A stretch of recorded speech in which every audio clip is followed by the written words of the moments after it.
warahmatullahi wabarakatuh. Pak Miftah, bagaimana kabarnya hari ini? Salam Pak Robi, alhamdulillah baik. Bagaimana berada? Alhamdulillah hari ini saya sudah kondisi prima Pak Miftah, sehat walafiat.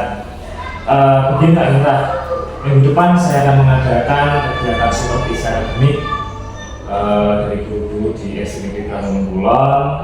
Nah, bisakah sebelum saya melakukan supervisi kita ngobrol sebentar? Bisa Pak, boleh. Gimana? Jadi sebelumnya saya akan menjelaskan bahwa kegiatan supervisi itu ada 3. Yang pertama observasi yang akan kita laksanakan pada hari ini, kita wawancara. Kemudian ada observasi yang nanti ketika mengajar saya amati, saya amati dari belakang. Kemudian nanti ada kegiatan pasca observasi. Jadi setelah Pak Miftah mengajar, nanti kita juga akan bincang-bincang ngobrol-ngobrol berkaitan dengan mungkin Pak Miftah mengalami kendala dan sebagainya. Nah, tujuan dari kegiatan observasi ini atau observasi ini adalah dari supervisi akademik itu bukan tujuan untuk menilai, bukan Pak. Maksudnya bukan bertujuan menilai Pak Miftah itu kurang baik sehingga saya menjudge kalau Pak Miftah itu kurang mampu, bukan. Jadi kegiatan supervisi akademik itu dilakukan hanya untuk mengembangkan diri dari guru yang disupervisi peribatan. Ya. Jadi ada semacam apa ya? Kayak kalau kita disupervisi itu kan biasanya takut Pak. Ya. Itu sebenarnya salah kalau enggak. Jadi harus ada apa namanya? Semacam refleksi. Jadi dari kegiatan supervisi itu maka harus ada peningkatan yang lebih baik dari sisi pembelajaran dari observasi.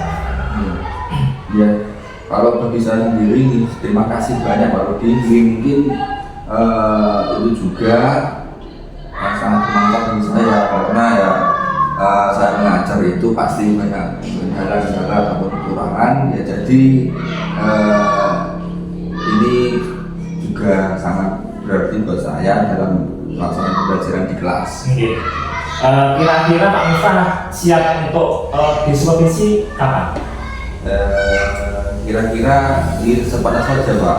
Mungkin Pak untuk jadwal materi pendidikan agama Islam di kelas itu hari Rabu Pak ini. Jadi Rabu depan sudah bisa dimulai. Iya, hari Rabu saya ada jadwal agama di kelas bisa dimulai Pak. Silakan. Kira-kira materi yang akan Pak Miftah ajarkan itu apa? Untuk materi kelas 6 itu ada materi sholat kewajibanku. Di sini anak-anak diajarkan dan dikenalkan dengan kewajibannya, yaitu dalam Islam ada kewajibannya melaksanakan sholat. Kemudian tujuan pembelajaran yang akan Pak Miftah capai apa dalam materi tersebut?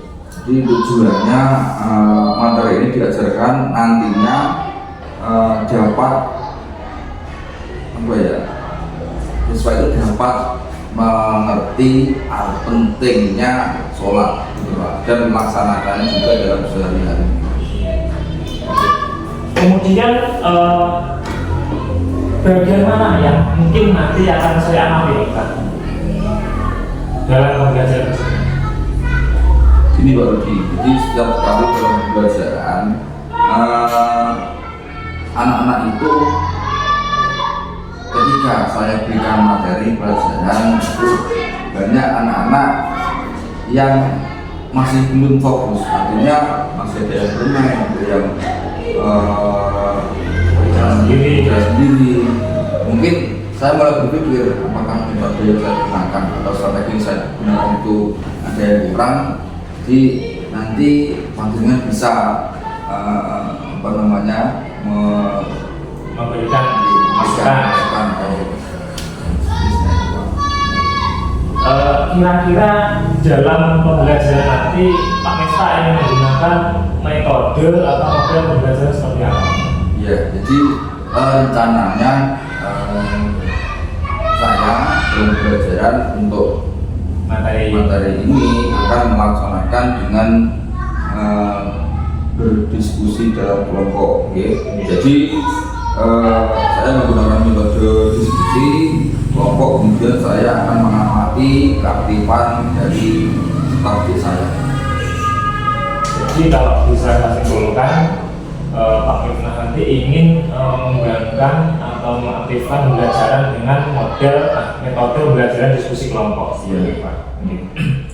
Kemudian untuk strategi yang akan Pak Miftah terapkan apa di kelas sehingga anak-anak itu bisa fokus? Untuk strateginya gini Pak Rudi, saya akan membagi kelompok di kelasnya itu saya membagikan kelompok secara heterogen Pak. Jadi artinya setiap kelompok itu terdiri dari 3 anak dengan berbeda jenis kelamin dan tingkat kecerdasannya.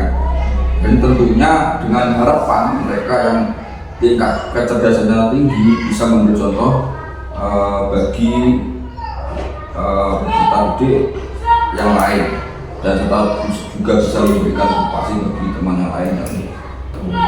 Jadi dari kegiatan diskusi kelompok nanti, siswa yang kurang aktif atau berbicara sendiri maka dia akan terwakili di dalam kelompoknya. Jadi ketika pembelajaran berlangsung, anak-anak akan secara tidak langsung kan fokus aktif di dalam pembelajaran yang akan kita bawakan. Kemudian untuk ukuran keberhasilan yang supaya tahu bagaimana kok strategi yang penjenengan bahwa itu bisa dikatakan berhasil seperti apa ukurannya? Jadi ukurannya saya melihat keaktifan siswa, dan ketika saya mengamati dan diskusi ini dengan metode ini, anak-anak lebih aktif Pak. Jadi lebih aktif dalam pembelajaran.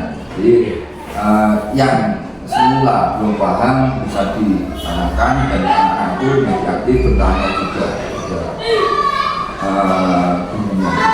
Betul sekali Pak ya. Jadi ketika kita mengajar terus anak-anak itu yang aktif, semangat, fokus, itu kita sebenarnya juga akan ikut senang ya. Apalagi anak-anak ketika diajar terus nyambung, terus nanti ketika diadakan evaluasi nilainya bagus, itu dia sebagai guru itu akan memiliki rasa kebanggaan sendiri Pak. Dan satu lagi Mbak, anak-anak terlihat enjoy. Oh betul. Jadi kalau bisa kondisi kelas itu harus santai, tidak tidak tegang. Sehingga kalau kondisi enjoy itu mungkin akan mempercepat anak-anak dalam menyerap materi pelajaran. Kemudian untuk langkah-langkah Pak Miftah yang akan penjenengan terapkan itu bagaimana? Maksudnya seperti ini.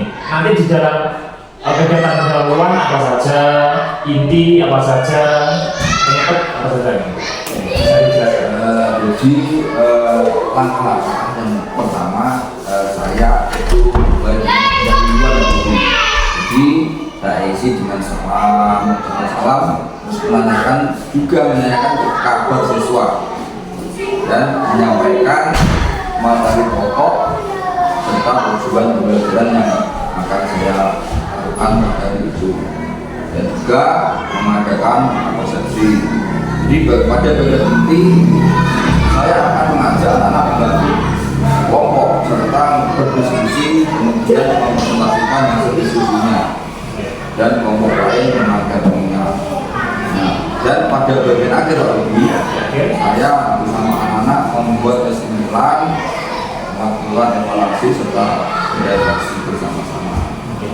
Jadi rencana yang Bapak laksanakan sudah bagus, jadi sangat terperinci. Ada kegiatan pendahuluan, kegiatan itu dan kegiatan pendahuluan sangat bagus sekali. Kemudian sampai apabila kita ada kendala bisa disampaikan saja, tidak harus menunjukkan ya. Apa yang sudah didapatkan Pak Miftah, kalau saya butuh bantuan saya sebagai pelajaran, saya sangat siap sekali. Masuk itu Pak lagi.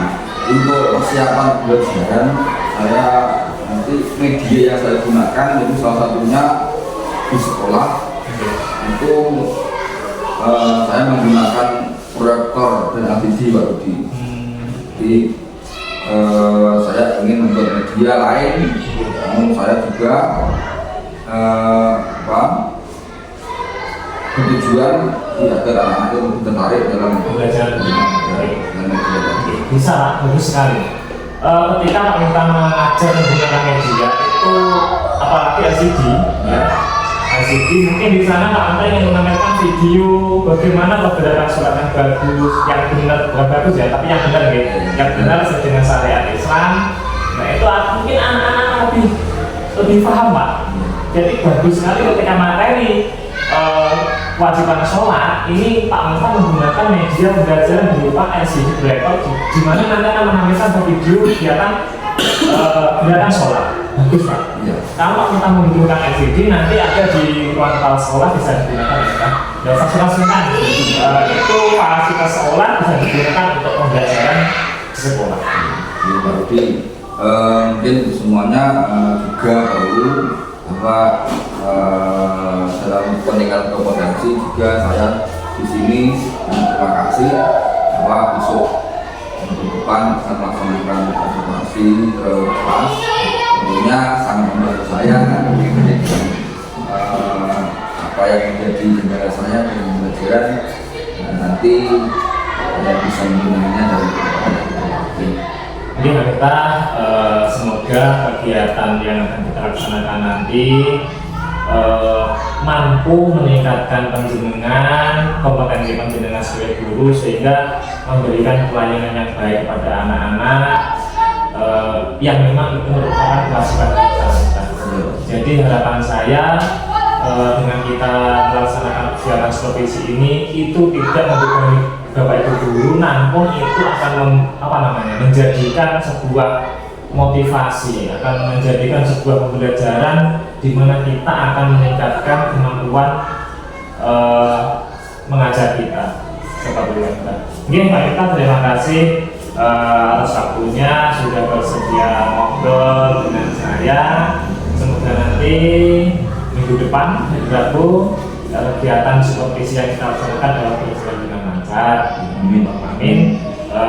Saya akhiri. Assalamualaikum warahmatullahi wabarakatuh.